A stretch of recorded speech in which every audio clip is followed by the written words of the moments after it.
All right, so we're diving into OEM technical publications today. Oh, cool. And this was actually suggested by Curt Robbins, Okay. our senior technical writer. Makes sense. And we're looking at a LinkedIn article by Christa Bemis. Mm-hmm. It's called Tech Pubs for OEMs, Best Practices Learned from the Field. Okay. And it was published on December 30th, 2024. All right. Now, what's really interesting here is that Bemis, Yeah. she's the director of product for a SaaS solution for OEMs. Oh, wow. So she really has a good grasp on what makes documentation valuable. Yeah, for the end user, right? Exactly. Yeah. So our mission today is to kind of pull out those really useful tips from her article, All right. I like it. ones that you can use to improve your own technical documentation. Okay.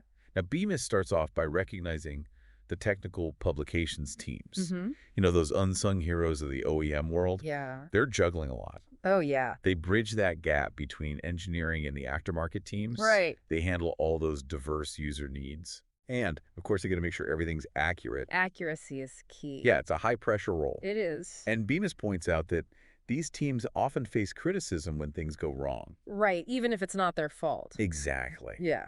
It's not always in their control. Right. Now, she highlights three main user groups: Okay. operators, service technicians, and procurement teams. Mm-hmm. And they each need something a little different from the documentation, right?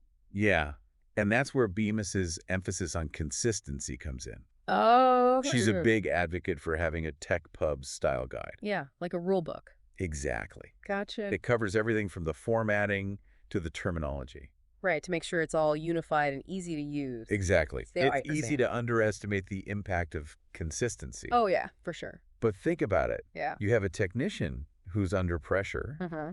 They're trying to troubleshoot some really complicated equipment. Right. They don't need extra stress from bad formatting. Exactly. Yeah. They shouldn't be wasting their energy trying to decipher inconsistent terminology. Makes sense. Good style guide lets them focus on the task. Right, just get the job done. Yeah. Yeah. She even uses this great anecdote Oh, I love anecdotes. about casing conventions. Oh, like all KPS versus title case. Yeah, exactly. Sure.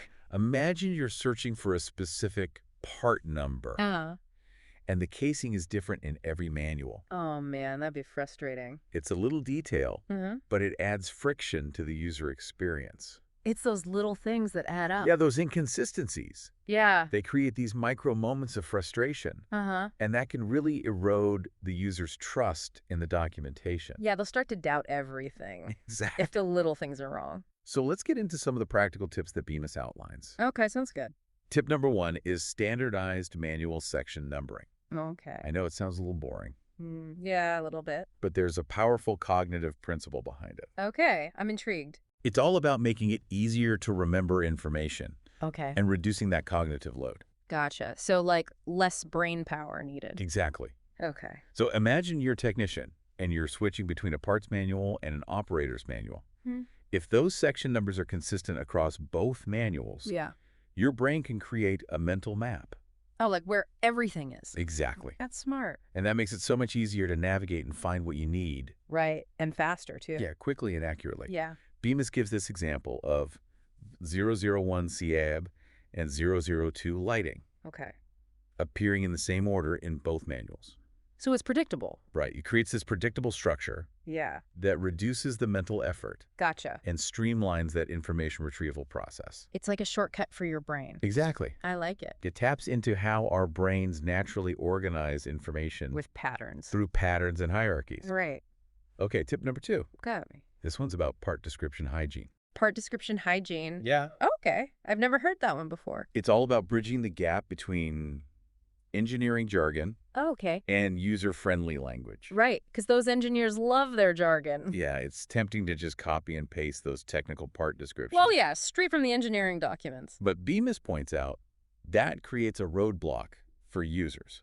Especially if they're not engineers themselves. Exactly. Right. And remember, your audience is diverse. Mm-hmm. You might have those seasoned technicians who get those abbreviations, Yeah, they speak the language. but then you've got less experienced users. Right, who need things spelled out for them. Yeah, they need clear and concise language. Yeah, for sure. So Bemis breaks this tip down into 3 subpoints. Okay, 3. The first one is to use easy to search and read descriptions. Mm-hmm. So for example, cross bracket Yeah. is way more user-friendly than CRS BRKT. Right, especially if you're searching online. Exactly. Yeah. You want to minimize that mental effort. Keep it simple. Yeah. I like it. The second subpoint is to avoid using model or serial numbers Okay. in those part descriptions. In the description sometimes. Yeah. This is crucial because parts can be reused Oh, yeah, in different models. in different models or machines. Right. Makes sense. So by keeping those descriptions generic and universal, Yeah. you avoid confusion. And future-proof it a bit. Yeah. Nice. So users can easily find the right part, Mm-hmm. even if they're working with equipment from different years. Right. Different models. Different model lines. That's smart. Bemis gives this example of engine assembly Okay. versus engine assembly Model A. Right. Including that model number limits the usefulness of the information. Because it might not always be Model A. Exactly. Okay. All right, and the third subpoint Okay, number 3.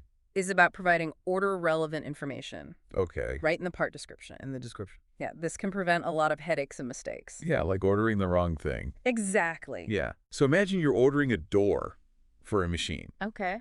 and the description just says door. Just door. Okay. So you order it, Mm-hmm. and then it arrives, and you realize Right.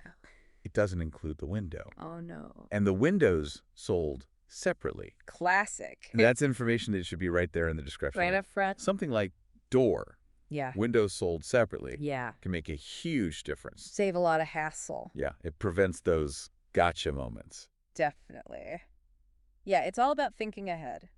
Yeah, anticipating what the user needs. Right, and giving them the information clearly. When they need it. Yeah, and in a way that's easy to understand. Exactly, so they can actually use it. Right, take action. Okay, let's move on to Bemis's third tip. Okay, number 3. This one tackles those cryptic file names. Oh, yeah. We've all been there, right? Totally. You're staring at a folder full of files. Just a jumbled mess. They're labeled like electrical schematic or technical drawing, Yeah. and you have no idea which one you need. It's like a needle in a haystack. Exactly. It's Yeah. so frustrating. Yeah, and it wastes so much time, And it can lead to errors. especially when you're under pressure. Right, like if you're doing a time-sensitive repair. Yeah. Or something critical. Bemis suggests using descriptive file names. Okay, so you know what's in them. Yeah, names that clearly tell you what's in the document. Gotcha. So instead of electrical schematic, Yeah. you might have electrical schematic fire extinguishing system. Oh, okay, so much clearer. Yeah, it takes a little more effort up front, Right, but it's worth it. but it makes them so much easier to find. And less frustrating for the user. Yeah, think of it as an investment in efficiency. I like that. A well-named file is self-explanatory. Right, you don't have to guess. It reduces the cognitive load. Less thinking. Yeah, and it minimizes the risk of grabbing the wrong file. Right, because that can be a disaster. Okay, and her fourth and final tip. Okay, bring it on. This one's all about information placement. Okay, where things go. Exactly. She says that critical data, Yeah. like torque specs or fluid capacity, That's important stuff. yeah, is often scattered throughout multiple documents. Oh, so you have to hunt for it.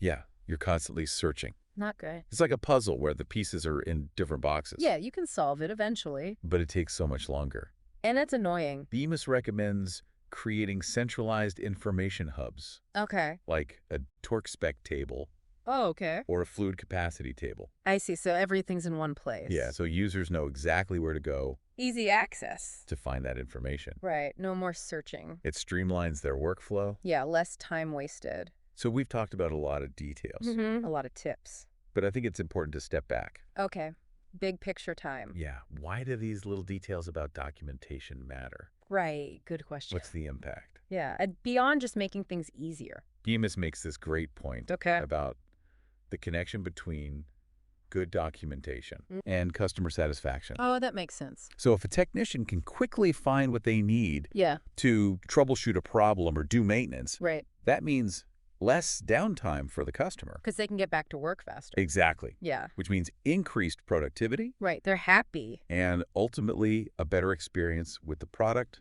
and the brand. Yeah, they'll trust the company more. And that's huge. It is. Customer experience is everything these days. Totally. But on the other hand, Yeah. poor documentation Right, the opposite. can lead to frustration, Yeah, definitely. costly mistakes, Oh, yeah. and even safety hazards. Wow, that's serious. If a technician can't find the right torque spec Uh-huh. or they use the wrong fluid, Because the documentation was bad. yeah, unclear or disorganized, Right. that can have serious consequences. Yeah, for sure. It can damage the OEM's reputation Yeah. and make customers think twice about buying their products. Right. They'll go to the competition. And we can't forget about brand loyalty. Okay. When customers feel confident using a product Yeah. and they trust the information from the OEM, Right.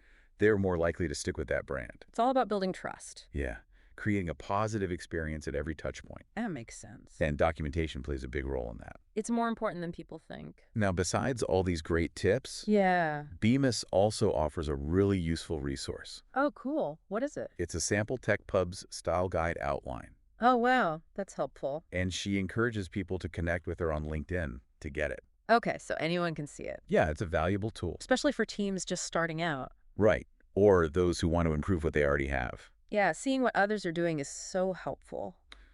What's one thing you'll take away and use in your own work?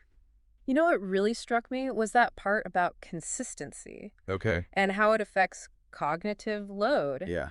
It's something I knew, but seeing her explain it, With those real-world examples. yeah, it really made it click. Yeah.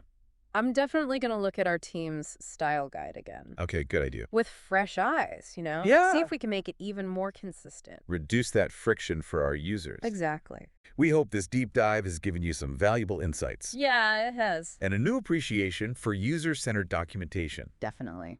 Until next time, keep diving deep.